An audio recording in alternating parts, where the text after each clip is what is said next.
This video, we will discuss personality assessment and behavioral assessment. So to take a step back and just kind of look at the big picture of assessment, it's really helpful to think about using multiple methods in assessment. So in order to collect the most accurate information possible, it's important to not rely on just one single method. Because any particular format or person or data point, it's only going to give you a partial description based on that kind of frame of reference.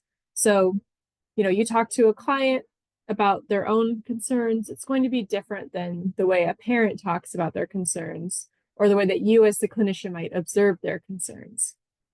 Similarly, it might be different at different points in time, or how comfortable somebody is bringing something up in conversation versus indicating it on a questionnaire. So because of this variation, it's really important to do a multi-method assessment approach. In personality assessment, it's usually recommended to try to get information from multiple data sources in order to gain a more complete understanding of the person's personality. And personality assessment can also provide additional information to supplement clinical interviews. So last week we talked about different types of clinical interviewing styles, and those are often used in conjunction with personality and behavioral assessment to get a bigger picture of the client. It's also important to think about evidence-based assessment. And so what this refers to is kind of this broad movement across clinical psychology that aims to utilize measures that have empirical support. And so what this means is that research studies on the assessment measures have shown that they are reliable, and that means that they consistently provide the same results for an individual person or across different clinicians that are administering the assessment, and that they are valid. And what this basically means is that the measure assesses what it claims to assess. There's different forms of validity, but it's helpful to just think about, is the tool doing what it's intended to do? And so in this movement, advocates of evidence-based assessment argue that assessment tools need to be selected that have been shown to be effective, and not just using ones that are common in the field. So just because one assessment is more popular than another doesn't actually mean that it's the best. They might vary in how reliable and valid they are. Lastly, it's important to always keep in mind that you're doing assessment in a culturally competent way. So it's important to avoid over-pathologizing concerns. This relates back to our discussion of the harmful dysfunction theory. So a diagnosis should not be provided if a behavior represents just a deviation from social norms. They really need to include both components. So there needs to be both kind of this social component as well as a functioning component related to mental mechanisms for the client. So some personality assessments, such as the MMPI-2, which we'll discuss today, have very specific kind of culturally specific normative information, which is really helpful. So you can look at how your client compares to other people that share the same ethnicity or that are in the same age group, or even that are from like the similar region of the United States. So that is a helpful tool for making sure that your assessments are more culturally competent. So today we'll be talking about two big types of personality testing. So we have objective and subjective. And so first we'll talk about some objective personality tests. I'm going to go through these examples. So first we have the Minnesota Multiphasic Personality Inventory, which is also known as the MMPI. And this, I would say, is that kind of gold standard, like using the same language from the last video. So this is the most commonly used. It's strongly empirically supported, very popular objective personality measure. And there's been a number of versions released over the years. We just got the MMPI-3, which was released in 2020. And there's been like kind of a movement for people to get trained up in the MMPI-3. And so the MMPI includes hundreds of items. I think it's like 400 or 500 items. And they're all true or false items. So it might just have questions like, my father was a great man, true or false, or my judgment is better than it ever was, true or false. And so individuals are assessed based on empirical criterion keying. And this sounds like very technical language because it kind of is, but it's very helpful to understand how the MMPI is developed to understand what this scoring means. And so essentially, groups are compared based on how they're responding to items. So I mentioned the previous item, my father was a great man. And it's kind of an interesting item because it's not getting at whether it's the person's perception of their father or what their father actually did. It's just kind of written in that way, and the person is asked to say true or false. And so if a response is more likely to be given by a member of one group than another, then the item is used to differentiate the groups. And this might differ from face validity. So it might differ from what you're how you interpret the item. So just to give you an example, we can walk through it. So let's say, for simplicity's sake, we have 50 people with depression and we have 50 people who are not depressed. We're going to ask them to rate 2 items. So they just have to say true or false. I have a hard time getting up in the morning, and true or false, I prefer apples to oranges. So you might look at these and say, okay, having a hard time getting up in the morning is associated with depression, so maybe that's a more useful item. But that's not how the MMPI is designed. So let's say every single depressed person endorsed true, I have a hard time getting up in the morning. But maybe 45 out of 50 people who are not depressed also have a hard time getting up in the morning. I'm sure, if you're watching this video, you can think about this is something that you might endorse on kind of any given morning. I think we all experience this. And so maybe even though it's something that we associate with depression, it might not be a helpful distinguishing characteristic between the groups of depressed versus non-depressed people.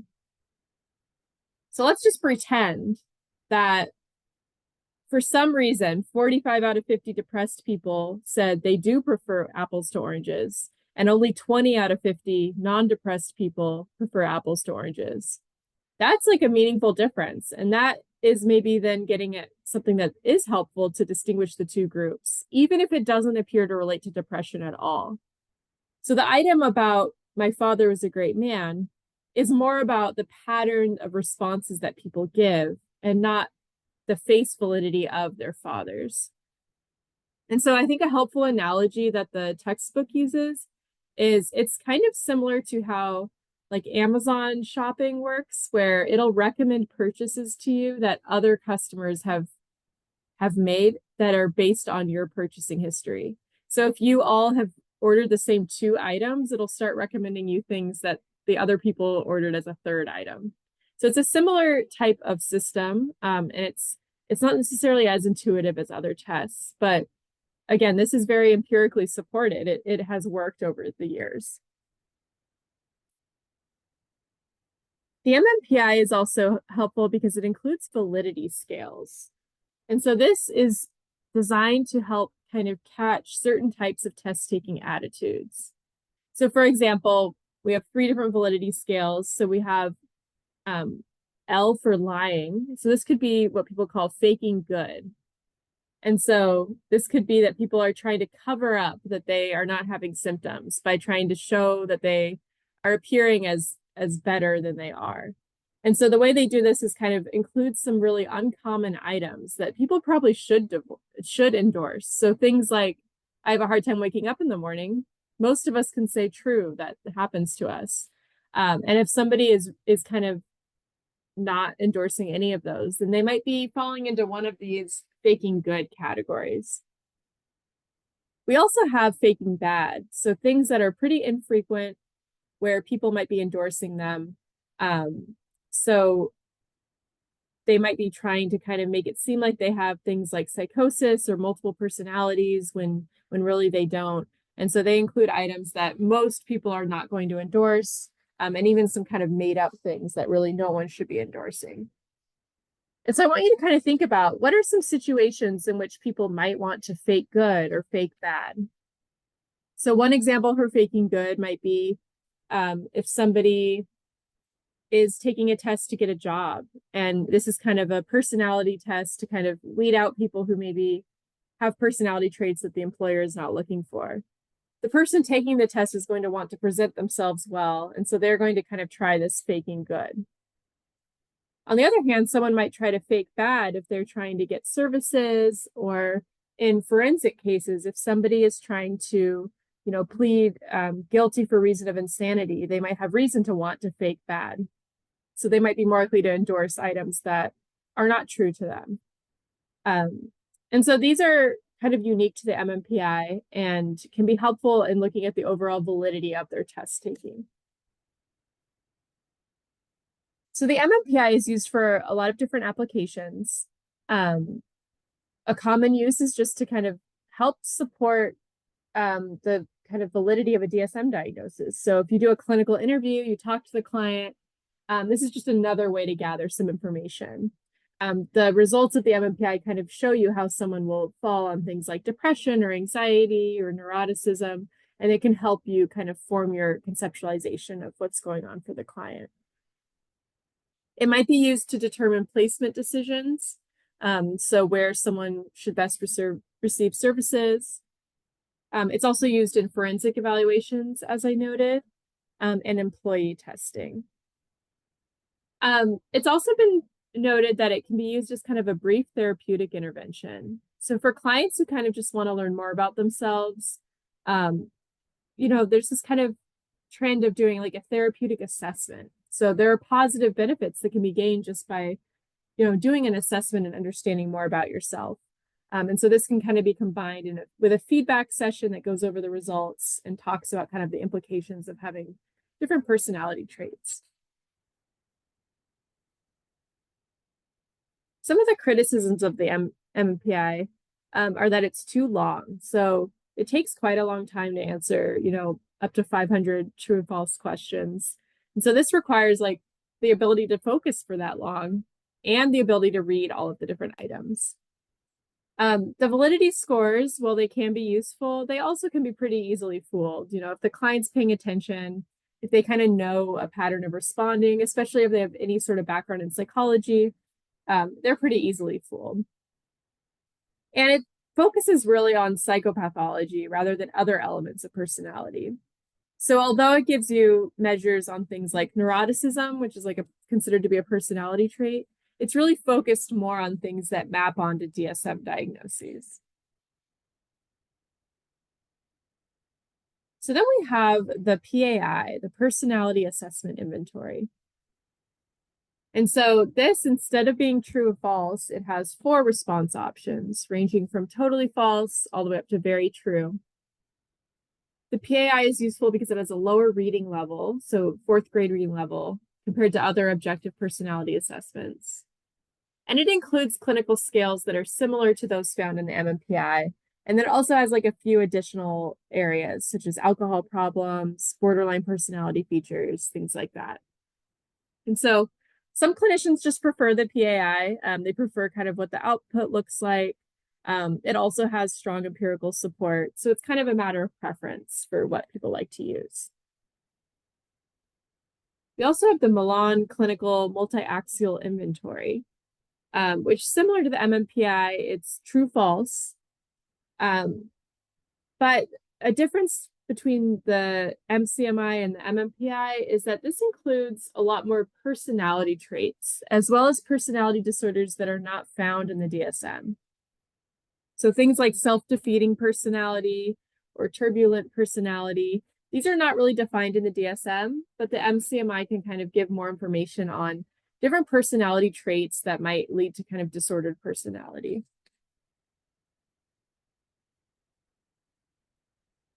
Then we have the NEO Personality Inventory. And this is looking at a much broader level. So this can be used in the general population to look at personality traits. In fact, for your weekly response this week, one of your options is to fill out a measure that's very similar to the NEO Personality Inventory. And this is based on the 5-factor model of personality. So the big 5, you might remember this from intro psych. Sometimes it spells ocean, sometimes it spells canoe, but the big 5 are neuroticism, extroversion, openness, agreeableness, and conscientiousness. So it's called the NEO based on the first 3. And so the neo-personality inventory is very popular, especially among non-clinical settings. So employers might use it, for example, but it's criticized because it doesn't have validity scales and it has less clinical utility for clinical psychologists.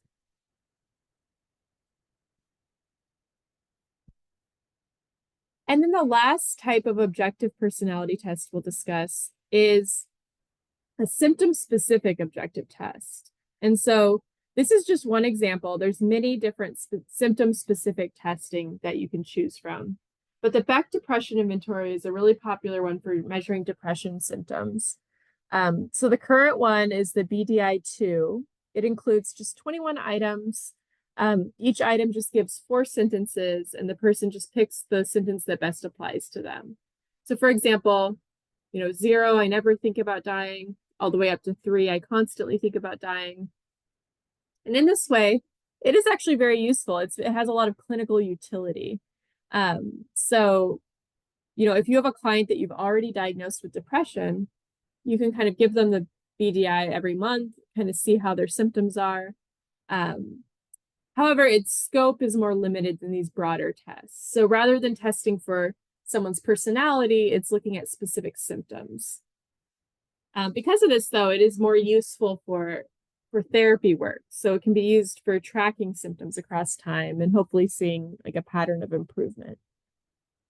The next type of personality tests we'll talk about are known as performance-based personality tests, or more commonly as projective personality tests.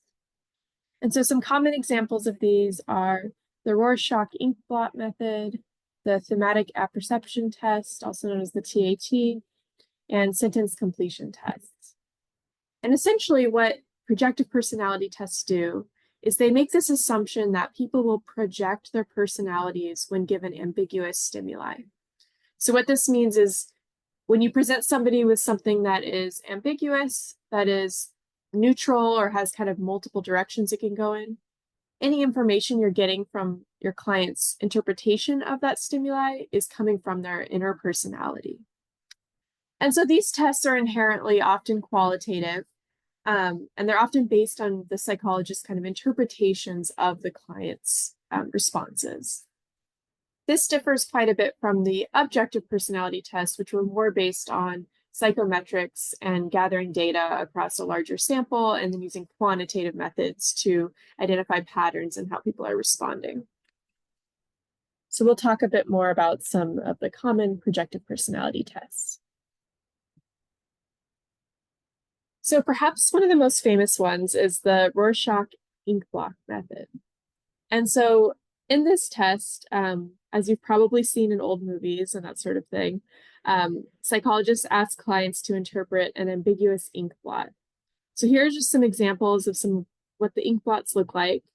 And this test functions based on the hypothesis that the way that a client responds will reveal characteristics of their personality. And so this has been popular since it was developed, but it has also received a great deal of criticism. So some of the common critiques are that the scoring for the Rorschach is pretty arbitrary, and it's really based on the assessor's interpretation of how the client is responding. The scoring guidelines that do exist are considered very complex and kind of take a degree of training to learn how to score it. Research has also shown that there's limited ability to differentiate clients that have a variety of disorders. So people might be responding in the same way, but really have quite different clinical presentations. And one of the largest critiques is that the Rorschach ink blot method was not actually developed within psychology and tied to theories of psychopathology. It was actually a child's game that the creator just kind of decided to try using with his clients, was just curious how they would respond.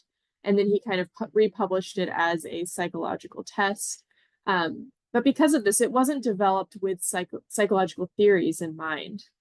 And so in that way, it's not really rooted in any particular theory. It's just more of a tool that psychologists can use. Just a side note, a lot of programs actually don't even teach this method anymore. So my experience at UH is that we're not really trained in the Rorschach ink blot method, and we learn about it more as a historical thing.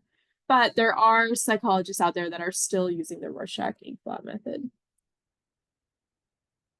Next, we have the TAT. This is somewhat similar in that individuals are shown a picture and asked to describe it, but the pictures are a little bit more detailed. So there'll be multiple people in the pictures. They'll kind of be in these like ambiguous situations where there's not one clear answer of what people are thinking and feeling, what the relationships are between people. And the clients are then asked to construct a narrative or tell a story of what they see in the cards, including what they think the characters are thinking and feeling. So typically, this is just kind of a exercise that psychologists use, and the psychologists can kind of just make their own inferences from what the client is saying. Though there are technically some scoring methods, they are just not commonly used.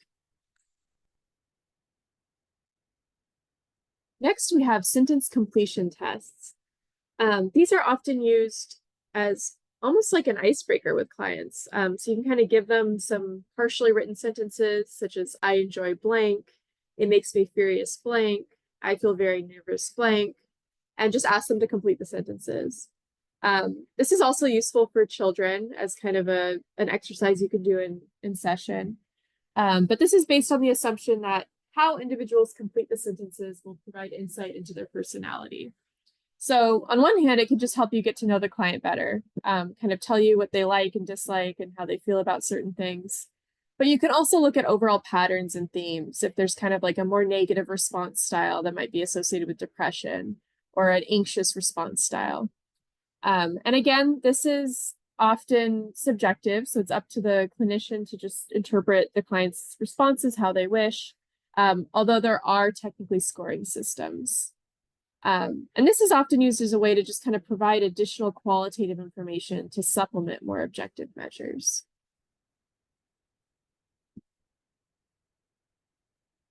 So lastly, we'll discuss behavioral assessment.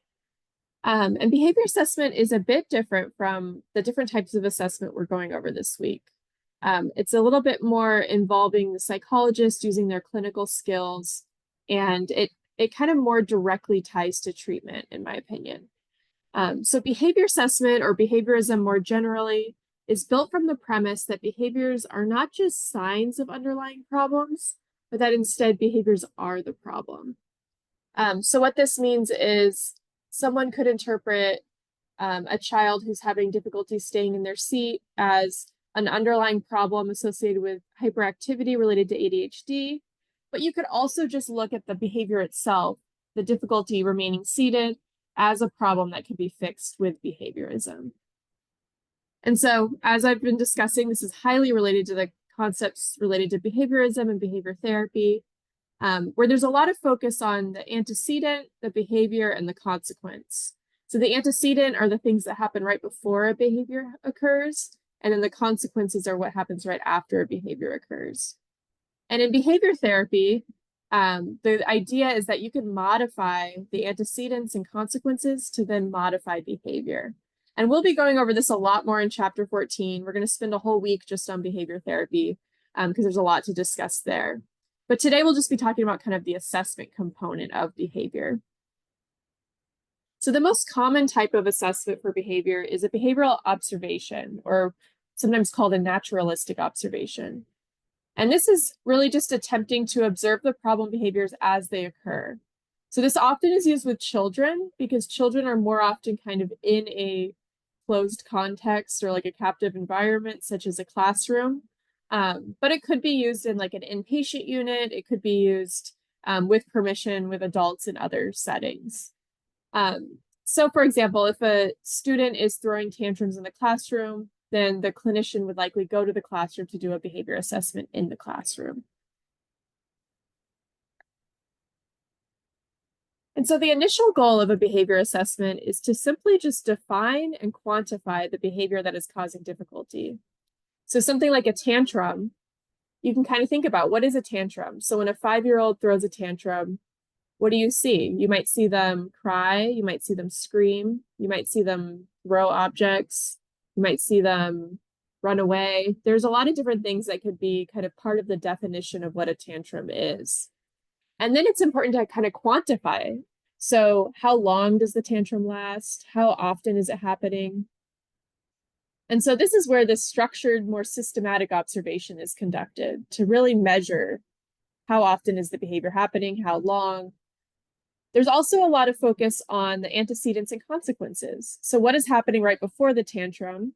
What is happening right after the tantrum? How are people reacting to it?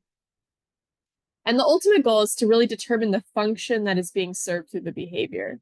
So is there something that the child is trying to achieve or obtain, or is it related to something? What is the tantrum serving as a function in that environment and for that child? And so behavior assessment is often used in conjunction with interviews and questionnaires.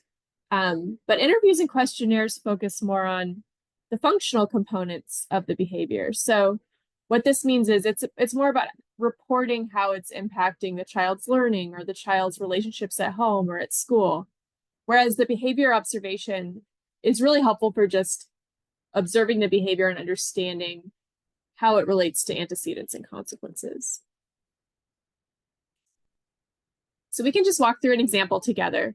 So a commonly used application of behavior assessment is, again, for children, and this is often helpful for understanding behaviors in school. So let's say this example is around compliance in the classroom. So we have Charlie, he's a 5-year-old boy in kindergarten, referred for an assessment because he is having trouble listening to directions from the teacher. So for example, Charlie's not joining the class on the rug during story time. He has difficulty staying seated in his chair, and he throws his snacks on the ground. So we could do a behavioral assessment, and so these are some of the steps that would go into that. So we could first observe for a while just to identify the behaviors. So when I do a classroom observation, I go into the classroom, I kind of make myself not too noticed. I kind of sit by the wall and just watch the whole class with my eye on a particular student that I'm there to assess. And I would just want to watch things like, how is he responding when the teacher asks the whole class to do something, such as go sit on the rug? I would then want to identify a comparison peer. And so I would want to pick another student who seems like they're kind of in the typical average range of a child that age. So I don't want to pick like the most well-behaved kid in the class. I also don't want to pick a kid who's also having difficulty in the class. I just kind of want to pick another 5-year-old who seems like they're just kind of in the middle range of the 5-year-old's behaviors. And this is important because I want to be able to anchor it to something. So as you might know, if you've interacted with children, 5-year-olds are often have trouble listening to directions, staying seated. That's a pretty normative thing. And so I want to make sure I'm not over pathologizing Charlie's behavior in this situation. And that's why I want to compare him to other peers that are in the same setting. So then what I would do in step 3 is set a timer and observe both Charlie and the comparison peer for a set amount of time. So maybe I would say I'm going to watch them for 10 minutes. And during this 10 minutes, I'm going to tally their behaviors. So I'm going to mark down every time either one of them gets out of their seat, every time either one of them responds to a teacher's prompt. And I'm really just trying to quantify the behaviors within a set time frame. I would also, during this step, want to note the antecedents and consequences of the behaviors to really understand the function of the behavior. So for example, maybe the teacher's class-wide prompts, such as, everybody comes take a seat on the rug, that might be an antecedent to Charlie having misbehavior. And some of the consequences, it could be that he is obtaining kind of avoidance of not having to do his schoolwork, or he might be obtaining attention from the teacher or his peers. And so just noting these to really understand what function is the behavior serving. And lastly, I would also want to, in conjunction, administer questionnaires or do interviews with his parents and teachers to really better understand how his behaviors are impacting his engagement at school, at home, with peers, kind of across these different settings at like a broader angle. So I'm only watching him for, a few minutes out of his day. I want to get this bigger picture of how it's impacting his behavior. And so we've talked about a lot of different types of assessments this week. And I just want to reiterate the idea that these are often ideally used in conjunction with one another. So to do a comprehensive assessment for a client, you will likely be doing both structured and unstructured interviews, like we talked about last week, you will likely want to include, if there is a concern about cognitive functioning, then you would consider intelligence testing, academic achievement testing, or neuropsychological testing. You might want to include objective or subjective personality tests.